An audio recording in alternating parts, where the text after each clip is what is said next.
it may surprise you, it surprised me, that if you look historically, our work hours have been steadily declining. So this is tracing all the way back to 1870. The most recent data point for this is 2017. So you can see this steady decline. I will point out, though, that if you zoom in on, since 2000, it's pretty much a flat line. So we really haven't moved in the last couple decades.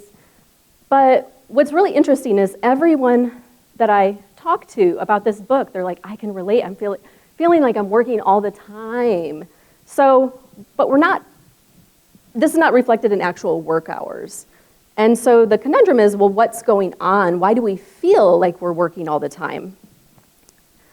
Well, there's a lot of different reasons, but I'm going to focus on technology specifically. Technology has played a big role in our work processes. So, for example, a century ago, scholars predicted we'd be working 15 hours a week due to technological advances, which is so interesting. I'm like, where did that go? But what ended up happening with technology is as we were able to do things more efficiently and more quickly through the use of technology, what we ended up doing is adding more to our plate. And so the myth, again, is that so as work hours increases, that productivity would increase along with it. But what he actually finds is that, sure, to some extent, working longer hours is a good thing, but we reach our capacity at some point where after that point, we are still working more hours, but our effective hours starts to go down. So what is effective hours? So effective hours is the amount that you're actually accomplishing things when you're working. So it's one thing, too, for this to level out and be straight. Like you get to a point, you're still working, but you're not making any progress. His model shows that it actually declines. So this means, and he finds around 55 hours a week is like the peak for a lot of people. And so after this peak, the more hours we work, the less productive we are. Not just that we're not productive, we are less productive. So the first component is motivational. Individuals that have more workaholic tendencies feel what is described as almost like an inner pressure to work all the time. Being idle is uncomfortable. Some people describe it as almost like a pit in your stomach. That's how I feel. If I try to relax and take the weekend off, it has to be intentional for me to not pick up my work because it feels very uncomfortable to me. So this inner pressure is a big component of workaholism. The second component is work rumination. So this is thinking about work all the time. So you could be thinking about something that happened that day, worrying about something that's going to happen tomorrow. Some of the people I talked to, this was so bad that it prevented them from falling asleep. One woman woke her up in the middle of the night very often, and to the point where she couldn't go back to sleep. So guess what? She just got up and started working. She just couldn't calm her thoughts. Another woman, her doctor basically diagnosed her as having non-restorative sleep due to this cognitive rumination. Sleep is very important to our health. I'm sure we're all aware of that.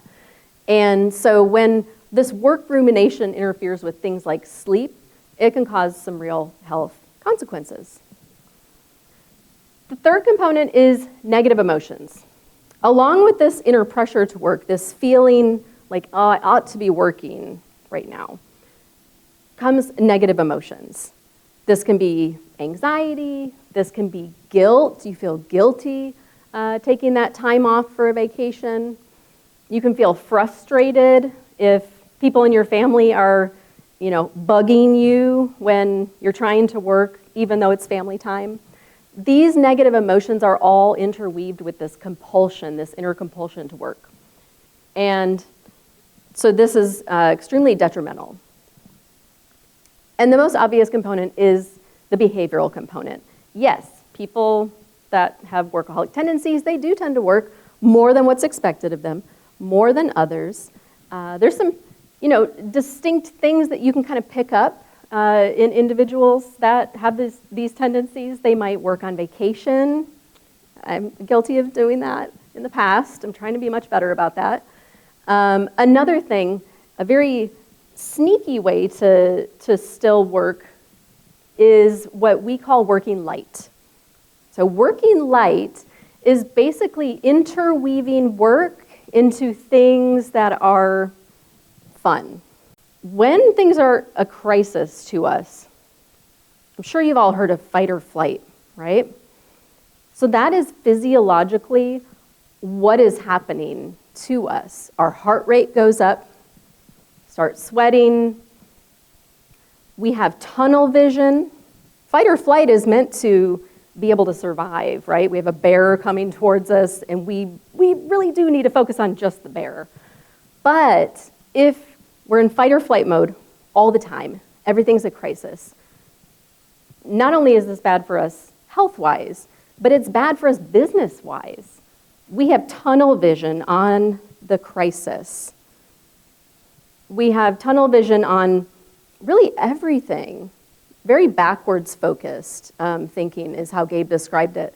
He called himself the big fear machine, is how he was as a leader.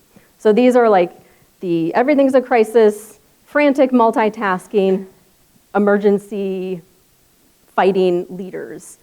But once he got his workaholism under control, he really tried to focus on just 5 or 6 truly important things on his calendar every couple weeks.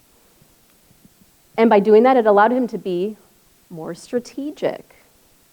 That is one of the big advantages about really redefining what is urgent and what is less urgent, because then you can be more creative. You can focus on the big picture. You could focus on being that leader who's inspiring your employees rather than terrifying them and making them all anxious and burnt out. I do think it's super important to think about what you are rewarding. Are you rewarding pseudo-productivity, which is your input? You're simply just rewarding the input. But do you care about the input? Don't you care about the output? What you should focus on rewarding is client satisfaction, these tangible outcomes. What is the quality of the project that someone put together?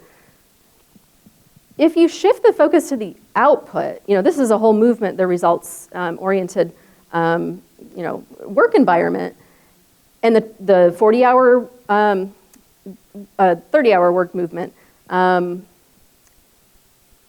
focusing on what people are doing much more than the input they are putting in.